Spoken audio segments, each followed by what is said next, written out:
Obsession is not about love. It is chemical, predictable, and disturbingly easy to trigger. And once it starts, stopping it is the hard part. I'm Flynn, and let's understand about obsession. At a basic level, obsession is repeated attention that refuses to switch off. Someone keeps thinking about you even when they do not want to. Your name, your messages, your reactions keep looping in their head. That loop lives inside the brain's reward system, the same system that pushes you to eat, achieve, and repeat behaviors that feel good. When something activates that system strongly, the brain marks it as important, not logically important, survival level important. And here is where it gets strange. The brain does not care if the source is stable or chaotic. It only cares how intense and unpredictable the reward feels. So the real question becomes this: what exactly turns A into a mental loop the brain cannot escape? It starts with dopamine. This is the brain's reward signal. When someone gives attention, validation, or excitement, dopamine spikes. So the brain links that person with reward. Simple enough. Consistent rewards are not the strongest trigger. Unpredictable rewards are. This is called intermittent reinforcement. It is the same principle used in slot machines. You do not win every time, but when you do, it hits harder. So you keep pulling the lever. Now, replace the slot machine with a person. Sometimes they reply instantly. Sometimes they disappear. Sometimes they show intense interest, then suddenly pull back. That inconsistency confuses the brain, and confusion increases focus. The brain starts asking, what changed? What did I do differently? How do I get that feeling back? That question loop is the start of obsession. Here is another layer, the Zeigarnik Effect. The brain remembers unfinished things better than completed ones. Like a song that stops before the final note. When interactions feel incomplete, the brain keeps replaying them, trying to finish the story. Now combine that with unpredictability. You get a loop that never fully closes, and honestly, that is powerful. Next comes emotional spikes. Calm interactions do not stick as much, but emotional highs and lows do. Think of it like a heartbeat monitor. Flat lines are forgettable, sharp peaks grab attention. If someone creates excitement, then confusion, then excitement again, the brain locks onto that pattern. It becomes stimulating, almost addictive. There is also familiarity. People are drawn to what feels known, not necessarily what is good, just what feels familiar. If someone reminds you of past emotional patterns, your brain connects faster, even if those patterns were unhealthy. Now, here is the contradiction. Obsession feels like deep connection, but it is often driven by uncertainty, not closeness.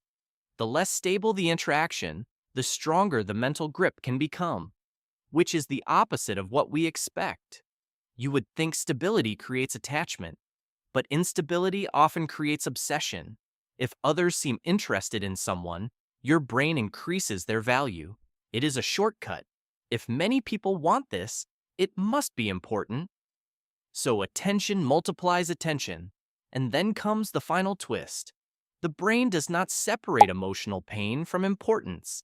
If something hurts but keeps repeating, the brain can mark it as highly significant, which means even negative experiences can strengthen obsession instead of breaking it. That is why some people cannot let go of it even when they know they should. This is not just theory. It is already shaping real systems around you. Social media platforms use intermittent rewards constantly. Notifications, likes, and delayed responses keep users checking repeatedly. Dating apps use similar patterns. Matches appear unpredictably, reinforcing engagement loops. Marketing also taps into this. Limited time offers and inconsistent rewards increase perceived value. Even gaming industries rely heavily on this principle. Some studies show variable reward systems increase engagement by over 40%. Think about your own phone for a second. You check it, there is nothing new, and 10 minutes later, you check it again. That urge is not random. It is the same loop, just running quietly in your pocket. Streaming platforms use it too. Autoplay countdowns and cliffhanger endings keep you watching past midnight, not because the story demands it, but because your brain refuses to leave things unfinished. Loyalty programs play the same game with surprise bonuses.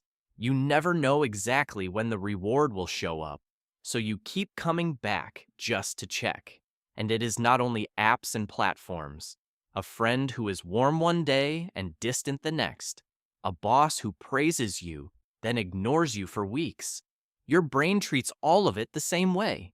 It does not ask whether the person is good for you. It only asks whether the reward is uncertain enough to keep chasing. And once that question takes hold, walking away stops feeling like a choice.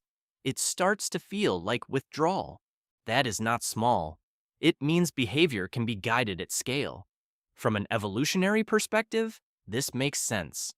Our brains evolved to chase uncertain rewards, because in nature, resources were not guaranteed. The ones who kept searching survived.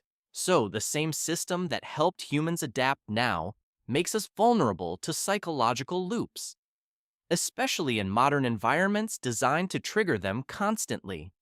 Scientists still do not fully understand why some people are more prone to obsession. Brain chemistry explains part of it, but not all. Why do two people experience the same pattern differently? Another open question is how digital environments amplify these effects long term. We are still early in understanding how constant stimulation reshapes attention. There is also research into whether these loops can be safely reversed. Could we design systems that reduce unhealthy attachment instead of increasing it? If solved, this could change mental health treatments and digital design entirely. But it leaves a bigger question. If your thoughts can be shaped this easily, how much of your focus is actually under your control? Quick question for you. Do you think obsession starts with the person or the pattern? Let me know in the comments. Subscribe if you want more Flynn Animations Science Facts.